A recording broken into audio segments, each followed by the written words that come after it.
7 de novembro, espera e missão. Lemos o final do livro de Lucas 24:50.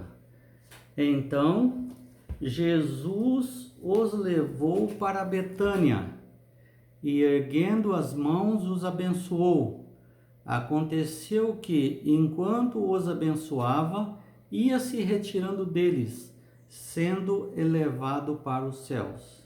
Então eles, adorando-o, voltaram para Jerusalém, tomados de júbilo, e estavam sempre no templo louvando a Deus.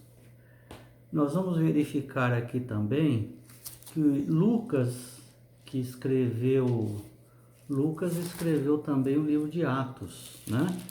E no livro de Atos, capítulo 1, verso de 4 a 6, diz assim, ó: E comendo com eles, determinou-lhes que não se ausentassem de Jerusalém, mas que esperassem a promessa do Pai, a qual disse ele: De mim ouvistes. Porque João, na verdade, batizou com água, mas vós sereis batizados com o Espírito Santo, não muito depois desses dias. É até o verso 8, né? Então os que estavam reunidos lhes perguntaram: Senhor, será esse o tempo em que restaures o reino de Israel? Respondeu-lhes: Não vos compete conhecer tempos ou épocas que o Pai reservou pela sua exclusiva autoridade, mas recebereis poder ao descer sobre vós o Espírito Santo, e sereis minhas testemunhas, tanto em Jerusalém como em toda a Judéia e Samaria, e até os confins da terra. Vemos agora Atos capítulo 1, versos 12 em diante, a sequência de todo o que aconteceu com os discípulos depois que Jesus foi para o céu. Então voltaram para Jerusalém, no monte chamado Olival, que dista daquela cidade tanto como a jornada de um sábado. Quando ali entraram, subiram para o cenáculo, onde se reuniram Pedro, João, Tiago, André, Filipe, Tomé, Bartolomeu, Mateus, Tiago, filho de Alfeu, Simão o Zelote, Judas, o filho de Tiago. Todos esses perseveravam unânimes em oração, com as mulheres, com Maria, mãe de Jesus, e com os irmãos dele. Naqueles dias levantou-se Pedro no meio dos irmãos, compunha-se a assembleia de umas 120 pessoas, e disse: Irmãos, convinha que se cumprisse as Escrituras que o Espírito Santo proferiu anteriormente por boca de Davi, acerca de Judas, que foi o guia daqueles que prenderam Jesus. Porque ele era contado entre nós e teve parte nesse ministério.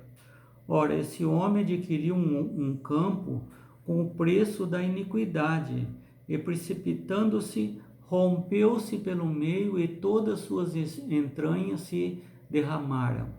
E isto chegou ao conhecimento de todos os habitantes de Jerusalém, de maneira que, em sua própria língua, esse campo era chamado de Aceldama, isto é, campo de sangue, porque está escrito no livro dos Salmos: Fique deserta sua morada, e não haja quem habite nele, e tome outro o seu encargo. É necessário, pois, que dos homens que nos acompanharam todo o tempo que o Senhor Jesus andou entre nós, começando no batismo de João, até o dia que dentre nós foi levado às alturas, um desses se torne testemunha conosco da sua ressurreição. Então propuseram 2, José, chamado Barsabás, apelidado de Justo, e o outro Matias. E orando disseram: Tu, Senhor, que conheces o coração de todos, revela-nos qual desses 2 tens escolhido para preencher a vaga nesse ministério e apostolado, do qual Judas se transviou, indo para seu próprio lugar. E os lançaram em sortes, vindo a sorte recair sobre Matias, sendo-lhe então votado lugar com os 11 apóstolos. Então ficaram os 11 mais Matias, 12.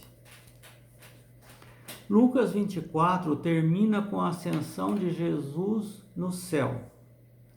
Mas esse não é o fim da história. Lucas prosseguiu com o livro de Atos.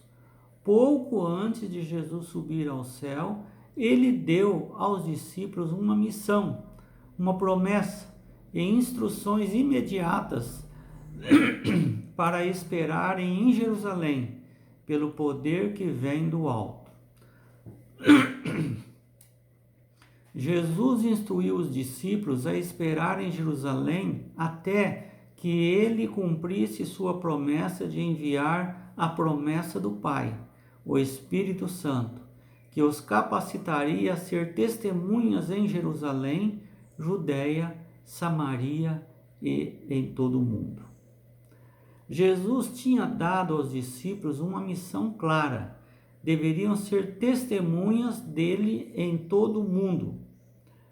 Então, enquanto esperavam, preparavam-se para a sua missão de 2 maneiras. A primeira, continuavam unidos em oração e súplica. Não tinham dúvidas quanto à missão que Jesus lhes dera, e todos aceitaram. E isto os inspirou a se unir em oração. Lucas não informa o que oraram, mas é bem provável que estivesse orando por sabedoria, força e coragem para cumprir a missão.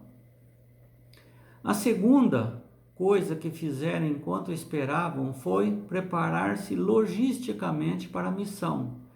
Judas entregara Jesus para a execução e depois tirou a própria vida. Isso havia deixado uma vaga entre os 12. Então, enquanto esperavam, os discípulos buscaram orientação divina e escolheram um substituto. Estavam se organizando e planejando o início da missão. Pedro liderou a tomada de decisões. Ninguém contestava as suas ações, pois viam nelas a sabedoria de Deus. Havia entendimento e confiança de Deus, de que Deus agia, trabalhava e se movia entre eles. Esse tempo de espera não foi ocioso, mas cheio de propósito e ação orientada para a missão. Enquanto esperamos o derramamento do Espírito Santo para nos ajudar a concluir a missão, devemos encorajar uns aos outros. Está em Hebreus 10, 24 e 25.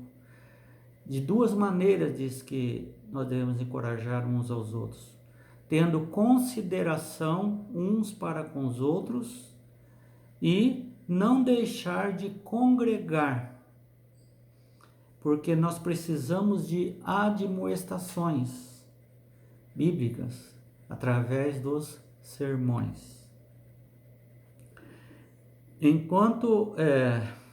Então assim estaremos orando pelo Espírito Santo e devemos estar alinhados com a prioridade divina, que é a salvação dos perdidos. Para nós refletirmos como esperar no Senhor sem perder a fé e usando melhor o nosso tempo.